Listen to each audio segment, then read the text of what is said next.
In the heart of Tehran, the familiar hum of city life has been replaced by an unsettling tension. For many, the idea of Iran's Revolutionary Guard facing significant internal threats on its own soil seemed unthinkable just days ago. Yet, a new reality is unfolding, as Iran's so-called Immortal Guards have reportedly launched a ruthless and systematic guerrilla war against the regime's military apparatus. On May 1st, a massive explosion occurred in the Zandjan region in the country's northwest. The toll was of the kind that would touch the regime's raw nerve endings, making the supreme leader and all regime elites feel the fear of death from within. According to Iran International, 14 elite soldiers belonging to the Revolutionary Guard's VIP protection unit, Ansar al-Mahdi, including Senior Commander Ali Musavi Havayi, were blown to pieces within seconds. If you look at the official statements and claims served by Iran's state media, Press TV, the incident was nothing more than a tragic accident during a routine, unexploded ordnance clearance operation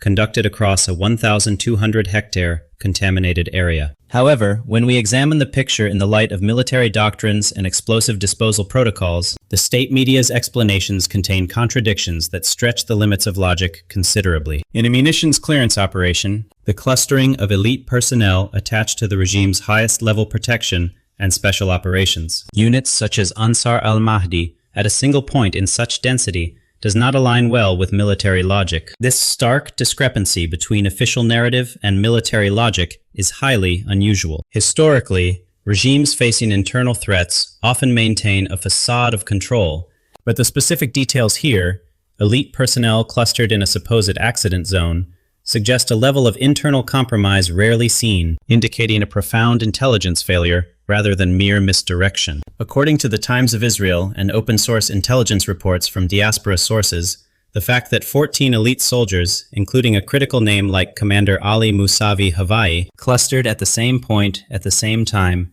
and lost their lives, points to planning far deeper than an ordinary workplace accident. When we combine the details relayed from the region by Al Arabiya and other leaked data, the possibility that the incident was a precision sabotage carried out with coordinates provided from the inside grows considerably stronger.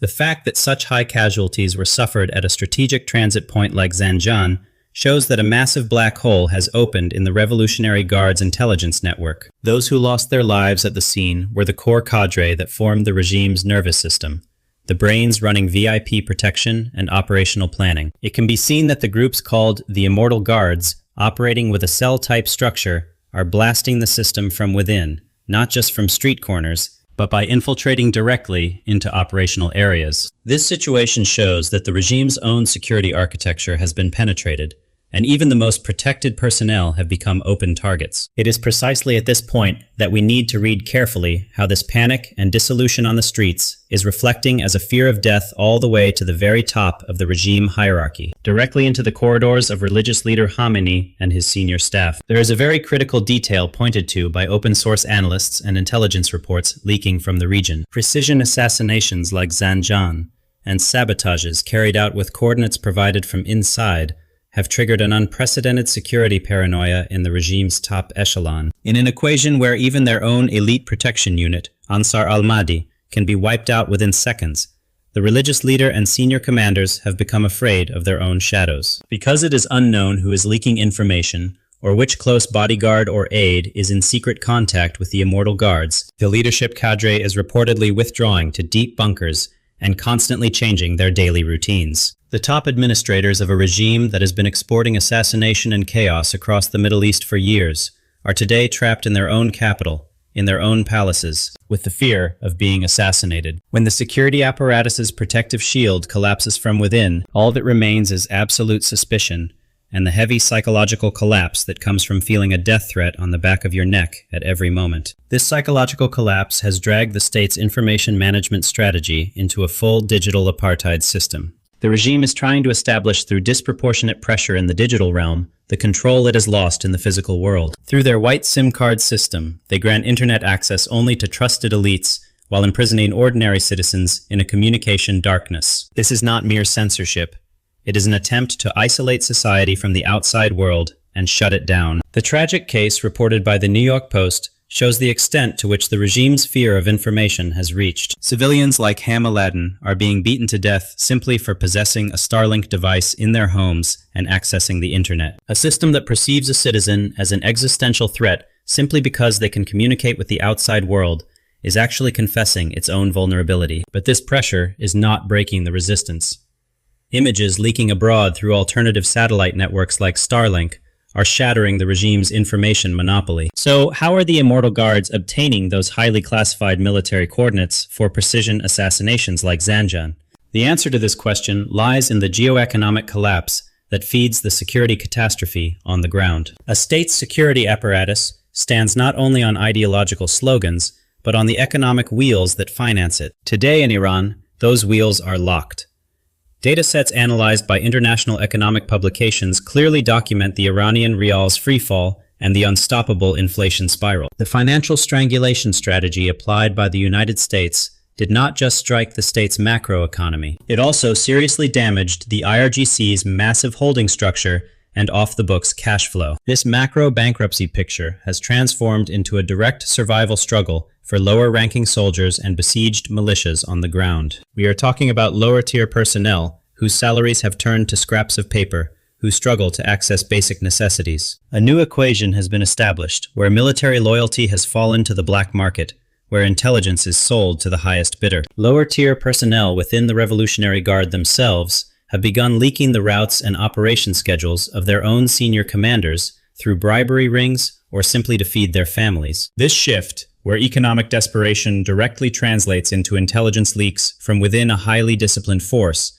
marks a critical departure from traditional internal security challenges. It suggests that financial pressure, often seen as a macroeconomic tool, is now directly eroding the micro-level loyalty and operational integrity of the regime's core security apparatus. Those who whispered the coordinates of those 14 elite soldiers in Zandjan were most likely their own comrades in arms, who had economically abandoned the system. This implicit mutiny within the military hierarchy is silently spreading wherever money and security have run out. The shaking of a military or political structure begins not with a great explosion at the center, but with microscopic cracks in the capillaries merging to show signs of structural collapse. The specific vulnerabilities the Revolutionary Guard is experiencing on the streets are creating an irreversible ripple effect on Iran's domestic front. The loss of elite personnel in Zandjan and hit-and-run operations in city centers are causing a massive fault-line fracture in the psychology of the regime's military personnel. Paramilitary forces and Basij militias, positioned until now to intimidate the public, are now being pushed into a psychology that makes them feel trapped at their own checkpoints. This situation brings a chain of reactions.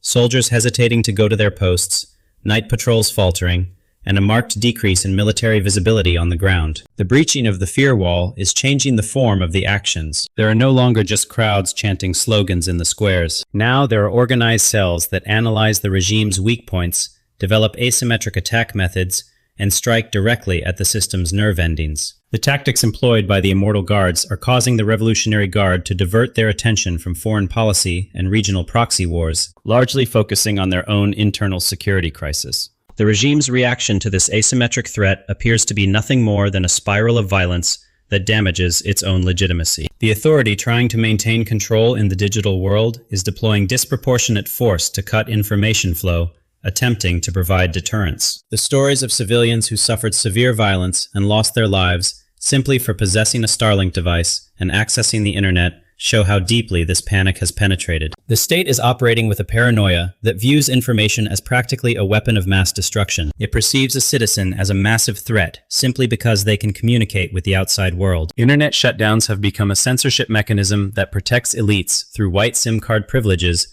while imprisoning ordinary people in digital isolation. But alternative satellite internet solutions like Starlink are forming a resilient vein that pierces this digital blockade. The flow of data to media organizations and open-source analysts abroad is breaking the regime's information monopoly from within and laying the groundwork for the authority to enter freak-out mode. This disproportionate pressure and communication blackout paradoxically feeds the resistance even more. While the narrowing of communication channels physically isolates the public, the flames rising at night, the explosion sounds heard, and sabotage news spreading by word of mouth are giving new momentum to the protest potential in society. The regime's downplaying of these events in its own media is severely wounding trust in the state narrative, as it does not match the reality on the streets. People can easily read the vulnerability behind official statements.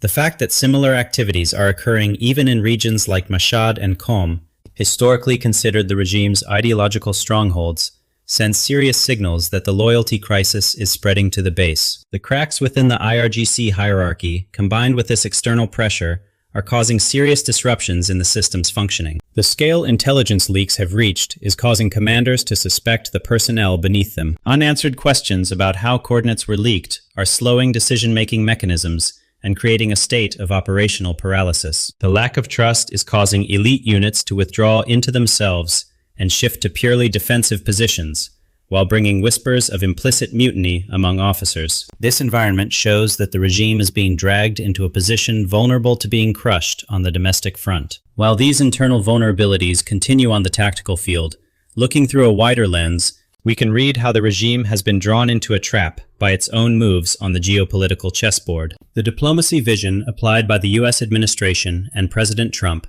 is operating as an asymmetric attrition strategy that keeps the opponent in a constant cycle of uncertainty. The successive rejection of draft agreements offered by the Islamic Republic through Pakistan, containing concessions like opening the Strait of Hormuz, but aiming to keep the nuclear program off the table, reveals the limits of Washington's stance. This uncompromising diplomatic pressure is creating a strangulation effect aimed at the regime's geo-economic jugular. CENTCOM's naval forces maintaining their inspections in international waters are ensuring commercial ships return to port and restricting the regime's freedom of movement at sea. The IRGC, whose revenue sources are shrinking and which is struggling to finance the massive military apparatus inside, is producing doctrines that push the limits of desperation rather than giving rational military responses to this strategic constriction. The leaked information that the Iranian Navy would train dolphins to plant sea mines on US warships shows not technical innovation, but how disconnected from reality the asymmetric warfare capacity has become. The idea of using marine mammals against advanced sonar systems and satellite-integrated naval task forces can be read not as a military strategy, but as a sign of desperation and the exhaustion of operational thinking. This reported plan, while seemingly outlandish, is a telling indicator of the regime's strategic bind. Rather than reflecting genuine military innovation, it underscores a profound disconnect from modern naval realities and a desperate search for unconventional tactics. Such proposals reveal a leadership increasingly isolated from practical military solutions, resorting to symbolic gestures over credible deterrence. Such plans question credibility on the international stage, while laying bare how far the Army's real capabilities have declined. The regime's naval operations are effectively in halted status. This external infiltration and encirclement situation is triggering a serious internal reckoning in the regime's political kitchen. The disagreements between institutions controlled by IRGC hawks like the Justice Ministry and Foreign Minister Abbas Araghchi's team are becoming pronounced. Reports that President Pezeshkian is being systematically removed from decision-making mechanisms reflect the IRGC's effort to take complete control in the political arena as well. But this situation, rather than resolving the crisis, results in responsibility and potential failure falling on a single address, directly on the Guards. Looking at the bigger picture from a European perspective, the equation is becoming even harder for the regime. The decisions to withdraw US forces from bases in Germany and Europe, beginning to discuss its own defense integration, are not easing Iran's hand. On the contrary, serious terror warnings issued by the US Embassy in London are laying the groundwork for Europe to shift to a higher state of alertness against Iran-sourced asymmetric threats. The regime's potential external activities are causing European countries to shift to a harder diplomatic line as well,